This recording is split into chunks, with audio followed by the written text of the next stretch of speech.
J'ai voulu un peu transmettre la vie de ces jeunes, en fait, qui sont souvent, malheureusement, hein, c'est culturel, je crois, en Afrique.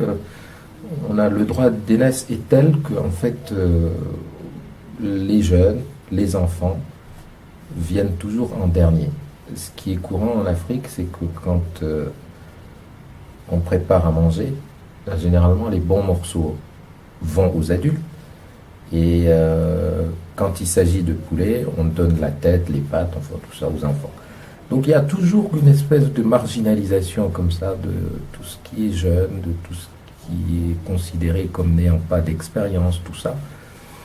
Et je parle donc de ces laissés pour compte un peu, ces marginaux, mais dans leur débrouille et dans comment ils font pour survivre en fait. C'est des gens en mouvement et qui n'arrêtent pas de bouger, non seulement pour donner du sens à leur vie, mais aussi pour s'ouvrir un horizon, quoi. Voilà. Et c'est dans cette marge-là qu'à un moment donné, une prostituée rencontre ce jeune homme qui, par la danse, essaye d'exprimer un peu une vision du monde qu'il a.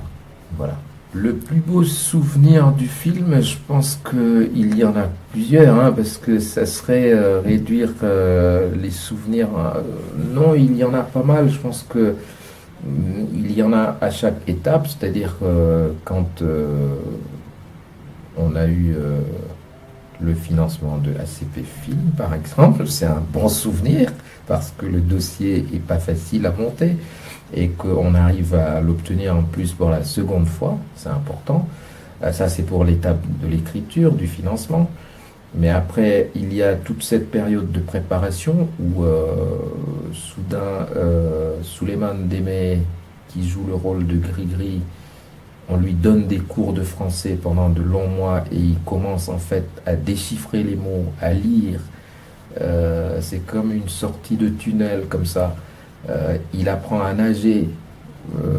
C'est des moments assez magnifiques en fait, inoubliables même. Et puis après, quand il fait cette démonstration, avant qu'on montre, enfin avant qu'on ne tourne cette séquence, il fait une démonstration de ce spectacle dont il a le secret avec du feu, des flammes qu'il fait passer sur son corps. On a fait des essais pour que l'équipe en fait lumière organise l'éclairage de cette scène-là. Et ça a été des moments formidables. Et naturellement, pendant le tournage, euh, il y a des souvenirs inoubliables, non pas parce qu'ils sont bons, mais euh,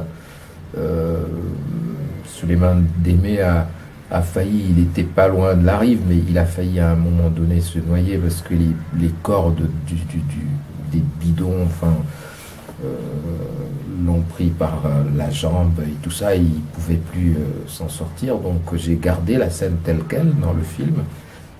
Voilà à peu près les souvenirs, mais il n'y en a pas qu'un seul qui soit un peu au-dessus de tout.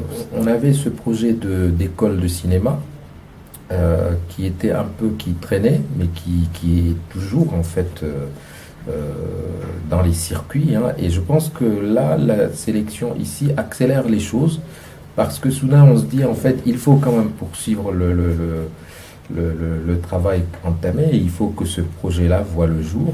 Et je sais déjà que les retours en fait des autorités sont tels que ça ne m'étonnerait pas que d'ici en fait septembre que la proposition, enfin tout ça soit validé, le budget et tout, et qu'on puisse commencer les travaux rapidement, quoi. Ouais, voilà.